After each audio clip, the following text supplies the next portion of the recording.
Stace and Barry in the morning. They're bringing you breakfast, but not literally, because that'd be expensive. Hey, guys. That song petered out pretty quick because I realised that I was promising things I couldn't deliver. Hello. Welcome to Stace and Barry in the morning. I'm the Stace half of that title, and joining me on this virtual sofa of Good Morning Geeky Time goodness is my good friend Barry. It's Barry from Stace and Barry in the morning, having fun and eating cakes. It's Stace and Barry in the morning, fighting ninjas and still eating cakes, 'cause it's Stace and Barry in the morning, flying spitfires and still eating cake whilst fighting ninjas. It's Stace and Barry morning. I like the fact that you very clearly couldn't think of anything that rhymed with cakes, so just stuck with it. I like it. It's good. If you're going down, go down in flames. That's what. And you heard it here first, guys. Cakes are now an acceptable breakfast food. Yeah. Yeah. To be fair, if it's fruitcake, who wants fruitcake? Fruitcake's so shit. Stop masquerading as a cake fruit. Get out of my life. Anyway, this isn't Stace Gets Mad at Healthy Cakes. Welcome to Stace and Barry in the morning. How are you doing this morning, Barry? This morning? It's definitely morning. Well, it's morning somewhere, Stace. That's how I like to see it. It's always morning somewhere. It's always morning somewhere. I am doing well. I'm doing very well. Thank you, Stace. Good. That sounded like a very rehearsed answer. It sounded like I was a newsreader. And now over to Bob with the weather. Hey, Bob, what's it like out there?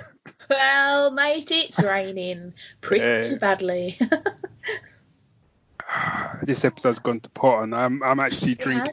I realised why it's going to pot because I'm drinking non-alcoholic beer as opposed to alcohol beer. Now, is it having a placebo effect? Is it making you? Is the taste of beer making you think you're drunk and you're acting a bit drunk? Do you know what it is? It's because I don't drink beer. Beer is not my standard tipple of choice. That's normally everything else apart from beer.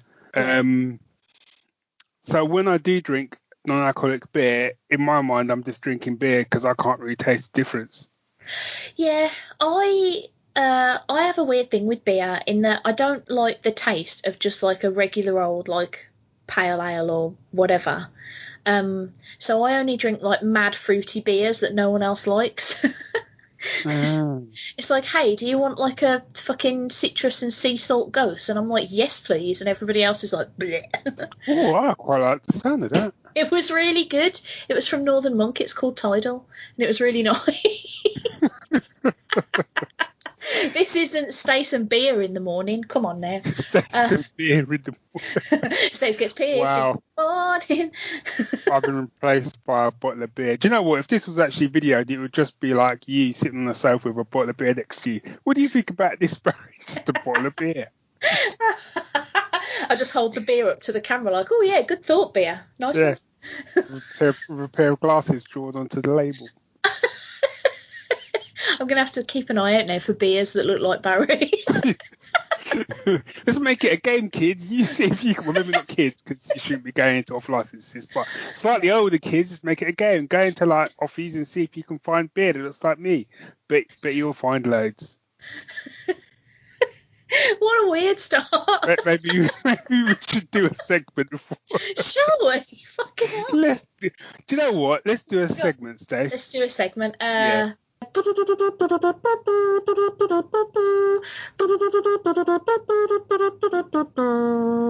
Shira. Hi. Shall we do musical musings first? Let's do musical musings first. Okay. Do you want to know what I did the other day to bring myself like into the upper echelons of people who have seen this film that everybody reckons you should see? I watched Fight Club. I'm still on the pulse of modern cinema. I'm letting you finish. You're laughing and you're saying that. I've never seen Fight Club. Okay. Boom. Well, Fight Club is one of those films, 100%, that literally every time somebody says, oh, blah, blah, blah, have you seen Fight Club? And I say no, they, like, recoil in disgust as though I might have some sort of, like, disgusting disease. Because they're like, how have you not seen Fight Club? It's amazing. Watch Fight Club. Do it now. And, like, sort of the more people told me to, the more I was like, no. I know. I'm the same. But I actually, the other day, I had a day off work while Rich was still working, so I thought, do you know what, I'll just watch a load of films that Rich has watched that I haven't seen, so I can be like, hey, let's talk about these things. And I watched Fight Club, and it is as good as everybody says. Okay. But this is Musical Musings, and therefore I chose a track from the Fight Club soundtrack called What is Fight Club?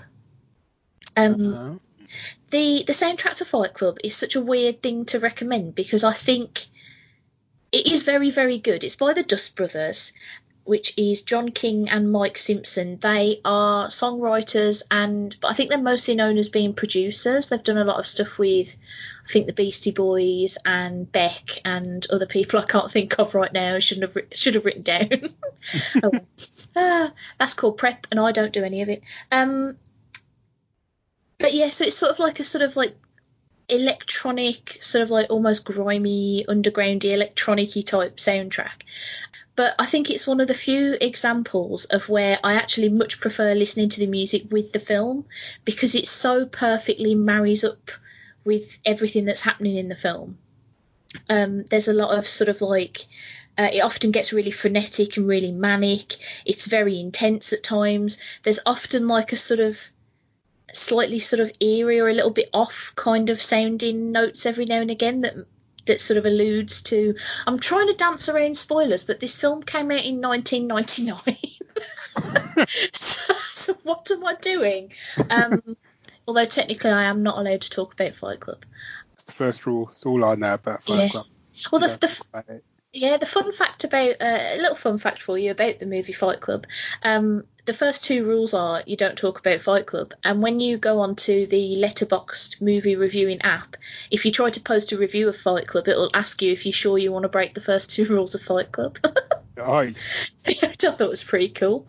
And then I did it anyway because I don't care. I'm a fucking rebel. Try and stop me, Mr. Fight Club. Why am I so aggressive? Yeah, easy, chill. I know, I've got to calm down. Right, yes, the soundtrack. So I could have picked like pretty much any track off this album because it's all like really awesome. It is very much of its time, if that makes sense. Like I can wholeheartedly imagine this knocking around like raves and shit in like the late 90s, early noughties. Not that I've ever been to a rave because I am categorically not that cool. But yeah, it's a cracking film. But the soundtrack just perfectly marries with the themes of like toxic masculinity and fragile mental health, and yeah, it's just really good. Cool. Yeah. But yeah, I thought it was fantastic, and this soundtrack is cracking. Music-wise as well, there's a wonderful like musical cue at the end where the Pixies' "Where Is My Mind" kicks in at a particularly climactic moment, and it might be like one of the most perfect scenes in cinema. See what I mean? It makes you into a cunt when you've seen this film because you're just like, Fight Club, it's so good. It is. Oh, it really is. Hey, what's your musical musing be? So, well, you see, it depends how you look at it, because some people would say this is on the complete opposite scale of quality in terms of films, unless you lived in the 80s like I did, whereas this film was just awesome. So, this film, I'm doing the build-up. This film has been called an atrocity a minute, nonsensical, inept. Roger Ebert is supposed to be some big fancy film critic, gave it half a star, described it as an identikit movie that doesn't care much about a character. But you know what? All I cared was the main character had a three-bladed sword and he could fire blades out of the swords. So, the film I'm talking about is called The Sword and the Sorcerer. Oh, okay. Have you heard of it? I think I've seen it, but I think it was a long time ago, so I wouldn't remember a single thing about it if you asked me. Yeah, well, the film first dropped in 1982. Obviously, you didn't see it then, No. but it was just one of them guilty pleasures when I was a kid. Mainly because you weren't supposed to watch it because it was so violent and stuff like that, which it was. But it was basically like Conan, but it was just fun. It was like a fun Conan, and it was just so ridiculous. And it's one of them films which starts with a narrator who just talks like years passed, and rumors began to rumble through the outland kingdoms of a fearless adventurer, a warrior who roamed trackless deserts and mountain mountains and shining seas. These rumors grew into legends about this man who was once a slave, a rogue, a buccaneer, a general. Now, when you hear that as a kid, the film can't do any. And now he's like a man. He's grown up. He's a man. He's still got the three-bladed sword, and he's just badass. And yeah, it's cheesy as hell, but it's just so much fun, and it has a wicked soundtrack. It's a very kind of pulpy soundtrack, which is done by a fella called David Whittaker. Oh. And the track that I have picked is called "Castle Chase," and it's just it does what it basically it's he's being chased for a castle. So, but it's just so much fun, and it's not very PC. I'll say that up front. I mean, it's the 80s. You know what you're getting. Lots of bosoms.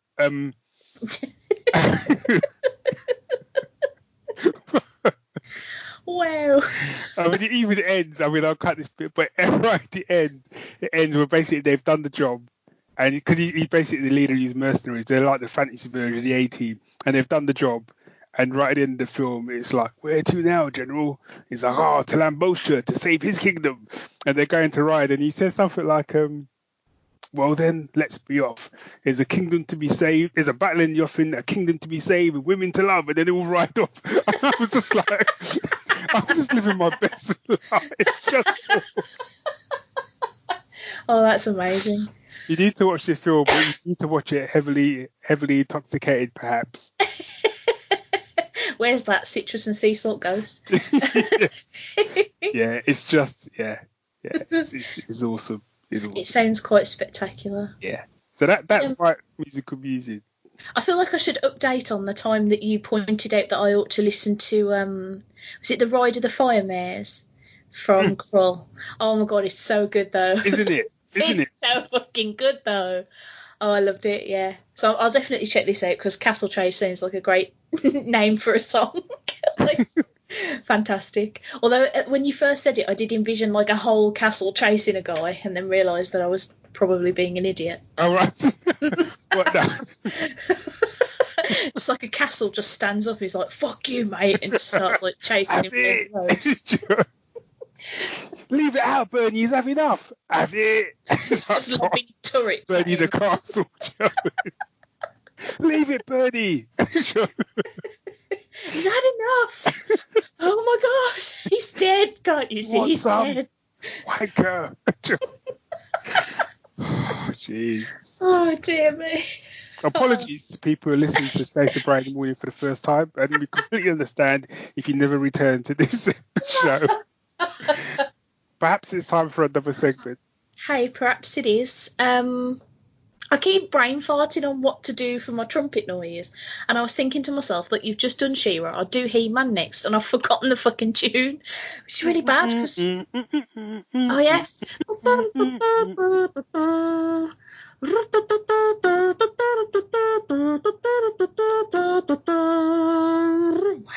He-Man. He-Man. And the Masters of the Universe. Sorry. Oh, pick of the fortnight. Woo. I'll let you go first because I'm kind of like that. You are kind of like that. My pick of the fortnight, just because I put it on, and this is one of these films that I kind of came back round to because I'd never seen it when it came out because I didn't want to. And that was Birds of Geek. No, that's another podcast. Birds of Prey. Oh, okay. It's a pick of the fortnight. It's not a pick of the fortnight because it's an amazingly it's an amazingly acted film or anything like that. But we watched it on a Sunday night with a few beers, and the fact that I went into it sitting arms crossed, like, this isn't going to be any good, is it? And actually, I actually enjoyed it. I had fun with it. It was just a fun movie. And I think what I realised after about sort of 15 minutes, like, it's a comedy. Yeah. And the minute I realised that it wasn't, when I say comedy, like Guardians of the Galaxy is still like a space adventure with humour. Does that make sense? Yeah. Whereas a Geek is just straight up a comedy film which has action. Mm-hmm. And I think once I realised that's the zone it was hitting, I was like, okay, that's cool, and then that was fine. Yeah. Weird thing about this film, because I wasn't expecting anything from it because I didn't like Suicide Squad, and if I'm honest, I don't think I like Harley Quinn. Because I think Margot Robbie is great as her, and I think on the screen she is very much like, particularly the Connor and Palmiotti version of Harley Quinn. She's very much like that, but I don't like those comics either. So, like, this film for me, I thought actually was genuinely quite good, but I absolutely couldn't abide Harley's almost constant narration for, like, the first 2/3 of the film. And that, like, dropped it down a couple of stars for me. I think if it didn't have that, it wouldn't be anywhere near as annoying. I 100% fell in love with Mary Elizabeth Winstead in this movie, though, because she is amazing / hot as fuck as Huntress. Oh, yeah. Oh, my God. Actually, I really liked Black Canary. Yeah. I thought, to be honest, I thought they were all pretty fantastic. Yeah. It's just the structure of it didn't work for me, if that makes sense. I think for me, I think Black Canary's first fight scene, I remember saying to Sue going, like, she's proper kicking people, like, hard. Mm-hmm. And I'm so used to watching films where everyone seems to know, like, martial arts, Adol Z, but she genuinely looked like she was hurting people. Yeah. It's like every kick in her stomach was like, ooh. But I kind of felt it got better. You're right, it got better when the other characters came into it more. Yeah. And I felt just as because I said I enjoyed the whole thing, but I actually felt that the film was at its best in the big scenes at the end when they were all together, and there was a part of me at the end was kind of like, I wish it was more like that. Because when you look at, say, like, I know I keep using Guardians as the analogy, but the good thing with, like, Guardians was it didn't take them that long to get together. Mm-hmm. And I think with this one, it was so heavily marketed to basically be a Harley Quinn film in which they were then tapped on the end of it. I feel that actually it would have been a stronger film had they if they'd actually made it a proper team film and actually given the other women more time. But given the fact how good they were of the time that they actually had, yes, I did. Yeah, I did. I actually, really enjoyed it. I don't really read the Birds of Prey comics, so I think because of that, I wasn't really that heavily invested in the characters. Mm-hmm. Yeah. I haven't read Birds of Prey for a while. Don't even know if it's still a thing. I don't think it is. But yeah, Harley Quinn I gave up on because she's just too, like, wacky for me, if that makes sense. Which is stupid when you consider that I love Deadpool and he's like the epitome of wacky in the Marvel universe. But I don't know. It's maybe it's because I got into being, like, a big fan of Deadpool first, and now it feels like Harley Quinn's just like DC trying to do the same. I don't know. Right. Maybe that's it. I haven't really thought about it, but it's definitely, like, it's a very well made film, and it's very stylish. And I do think all of the women are very good in it. I just kind of wish it wasn't Harley Quinn. Sorry, guys. I did try. No, I just think if they'd had more of the other women, I think it would have, in terms of your comments, I think it would have balanced it out more. And I think actually she would have been okay in it because it would have been balanced. Yeah. But I think you're right. I think a lot of it does hang on her performance because she's in it so much. But yeah, I did. It was a fun Sunday evening viewing, and it put a smile on our faces. And yeah, some people got proper hurt in it.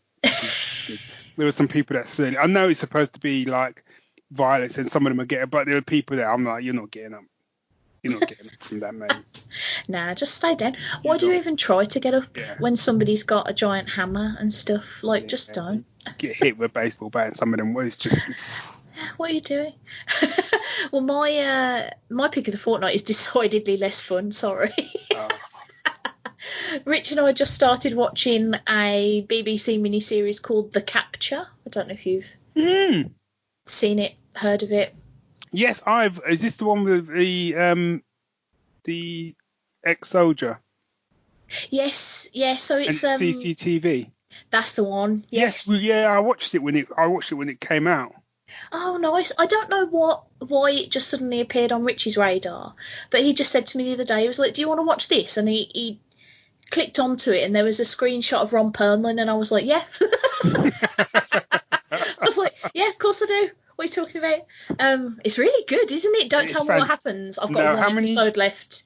Oh, okay. It's fantastic. Oh, it really is. It's so for those who haven't seen it, it's on the BBC iPlayer. It's a 6-episode mini-series mystery crime drama.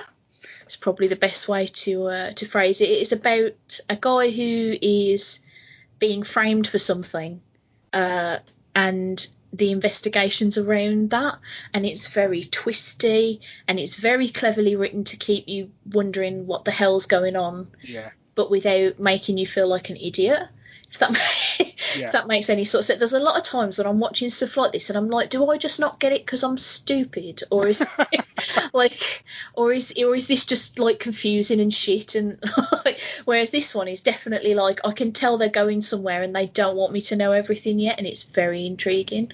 It's just cracking cast, cracking writing. It's really well directed.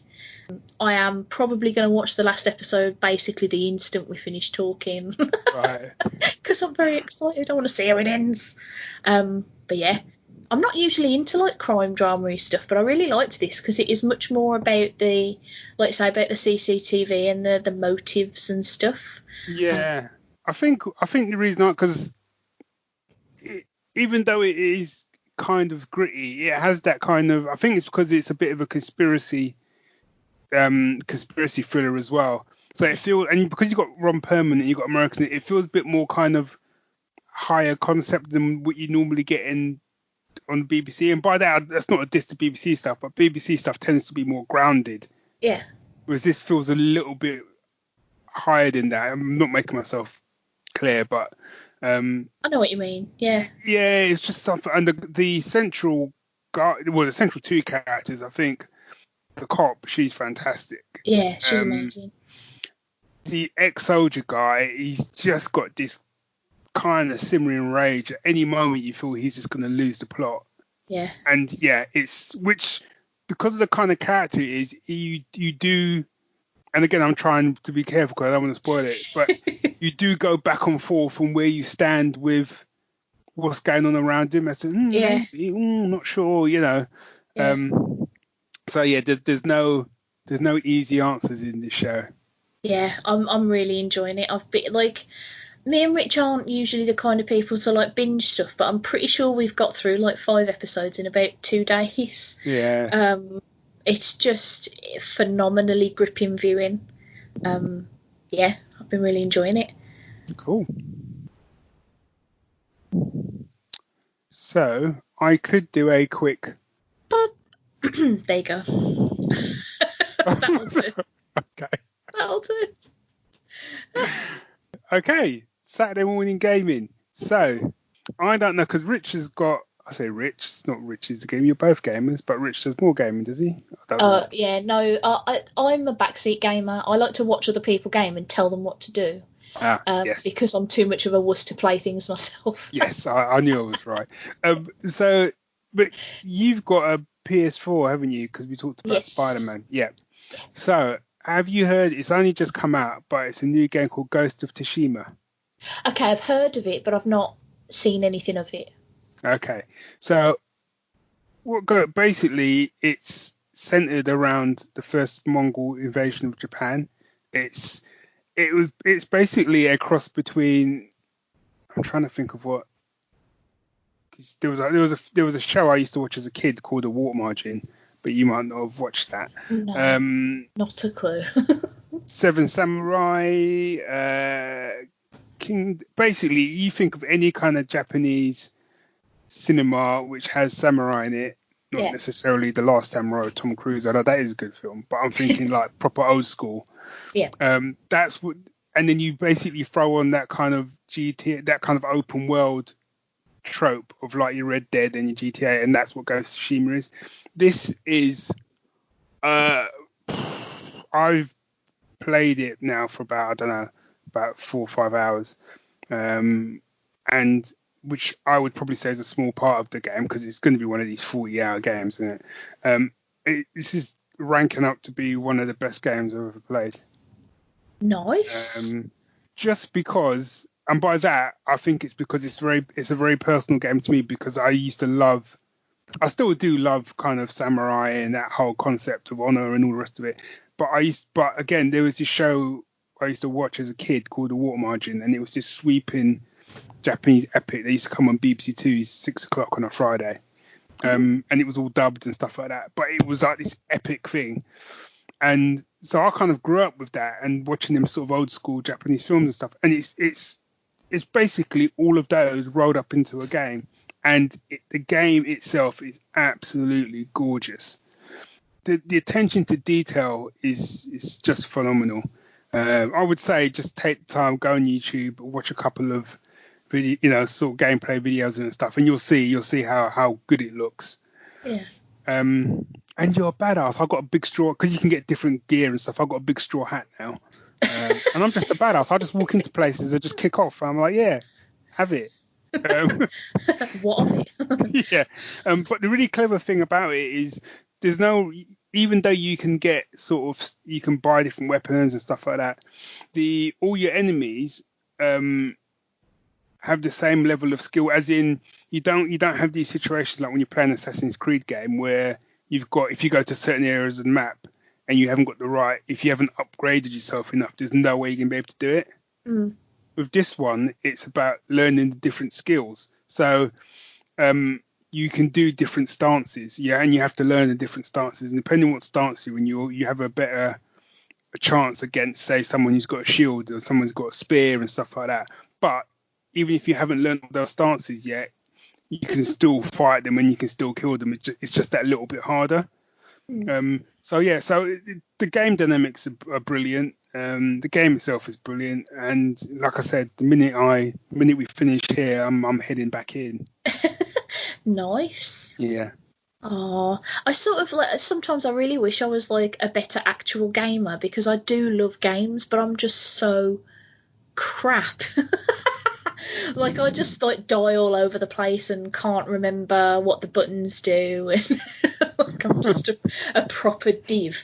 Like I think I even failed at quick time events in a game recently because I can't remember which button is where. Dickhead. Oh, you struggle with Spider-Man. There's a few quick time events in Spider-Man. Yeah, that's why I won't play it. I think it was I was thinking about playing Detroit Beyond Human or whatever it was called. I've heard good things about it. I've heard really good things about that, but there are a lot of quick time events in it, and I feel like that's just a recipe for disaster for this little idiot. Oh, at least I'm cute. You are indeed that.